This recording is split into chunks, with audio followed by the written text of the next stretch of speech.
Step-by-step exam solutions. Okay, math class, training you to excel. Subscribe. Give a thumbs up. Share with friends. Click the notification buttons so that you receive the next presentation. Step-by-step exam solutions. Okay, math class, present step to exam success. Step 1, plan. Step 2, pray. Step 3, prepare. Step 4, preview. Step 5, perform. Okay, math class, step-by-step exam solutions to graphs of quadratic functions. In this series, we are looking at graphs of linear function, quadratic function, trigonometric functions, graph of inequalities. But in this present presentation, we are looking at quadratic graphs, and our objectives are: 1. Obtain or complete a given table of values. 2. Choose a reasonable uniform scale. 3. Correctly plot the coordinate points. 4. Answer questions based on the graph correctly. Quadratic graph number 2. Copy and complete the table of values for the relation y is equal to 2x squared plus 3s minus 5 for x from minus 4 to 3. Using a scale of 2 cm to 1 unit on the x-axis and 2 cm to 5 units on the y-axis, draw the graph of the function y is equal to 2x squared plus 3s minus 5. C. What is the minimum value of y and the value of s where it occurs? D. Use the graphs to find the 1. Roots of the equation 2s plus 3s plus 7 is equal to 0. Number 2. The gradient of the function y is equal to 2x squared plus 3s minus 5 at the point where x is equal to 2. Let's solve these questions together now. Quadratic graph number 2. We are going to complete this table of values now. For the function y is equal to 2x squared plus 3s minus 5. When s is equal to minus 4, we are going to use minus 4 to replace the values of x here. And we are going to simplify. Minus 4 squared is 16. And plus 3 times minus 4 is minus 12. Then we bring down minus 5. 12 times 16 is 32. Minus 12 minus 5 is 17. Minus 17. So y is equal to 32 minus 17, which is 15. Y is 15. We are going to find the value of y when x is minus 3. Replace x with minus 3. Replace s with minus 3. Simplify. Minus 3 squared is 9. Minus 3 times plus 3 is minus 9. And then we'll bring down minus 5. On further simplification, this is 18 minus 14. 18 minus 14 is 4. So y is equal to 4 when x is equal to minus 3. When x is equal to minus 1, we're going to replace x with minus 1. Then we're going to simplify. Y is equal to 2 times 1 minus 3 minus 5. That gives us 2 minus 8, which is minus 6. So y is equal to minus 6 when s is equal to minus 1. Then we're going to find the values of y when s is equal to 1 and 2. If x is equal to 1, we're going to substitute x equal to 1 in the function here and replace x with 1.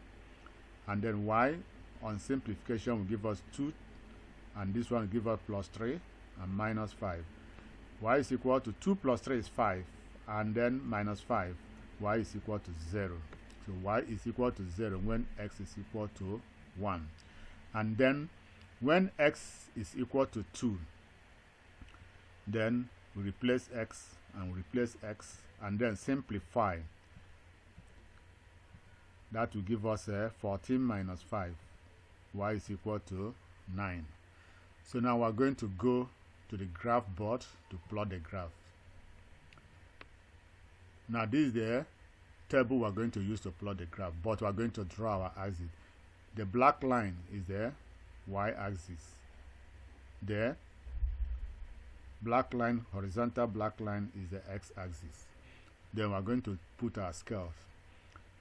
On the y-axis, every 2 centimeters is equal to 5 units. Every 2 centimeters is 5 units. And every 2 small squares is equal to 1 unit. So this is 1, this is 2, this is 3, this is 4, and this is 5. On the x-axis, every 1 centimeter is 1 unit. And every small square is 0.1. So you have 0.1 up to 1 here. Then we're going to plot the points. When x is equal to minus 4, y is 15. X is minus 4 here, y is 15 here. So the two meet at this point. So that's the point. When x is minus 3, y is 4. X is minus 3 here, y is 4. This is 5. 2 units is 1. So if you drop 1 below 5, that gives you 4. When x is minus 2, y is minus 3. This is minus 2, minus 1, minus 2, and then minus 3 will be here. When x is equal to minus 1, y is equal to 6, minus 6. 1, this is minus 5. 2 units below minus 5 give us minus 6. When x is 0, y is minus 5. X is 0 along the y-axis here, so y is minus 5 at this point. When x is 1, y is 0. Y is 0 along the x-axis, so the point will be here. When x is 2, y is 9. From 10, you drop 2 units below 10, 9. When x is 3, y is 31. You go from 3, you move to 30. 2 units above 30, that's 31. So we have the points now. We're going to join these points with a smooth curve, starting from this end. That's a smooth curve joining the points. Now we're going to answer the questions. The first question is to find the minimum value of y and the values of s when y is minimum. The minimum value of y occurred at this point, so we are going to drop our horizontal line. The solid red line is that point. And as you can see, on the y-axis, that point will give us a minus 6. So y minimum is minus 6. That's the lowest value of y. And then the value of s when y is minus 6 is still at that point, and that is 1 here. Then we drop our vertical line from that point to the x-axis. The value of x is minus 1. So therefore, we can see that when y is minimum as minus 6, the value of x at that point is minus 1. Then we are going to answer question C. We are going to go to question D, number 1. So use the graph to find the roots of the equation 2x squared plus 3s plus 7 is equal to 0.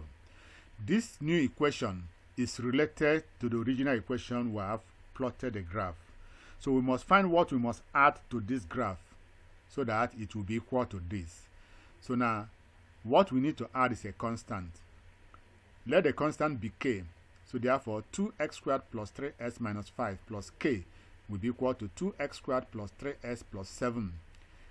2x is present on both sides, so we can eliminate that. 3x is also common to both sides, so you can eliminate that. After eliminating 2x and 3x, we are left with minus 5 plus k on the left-hand side and plus 7 on the right-hand side.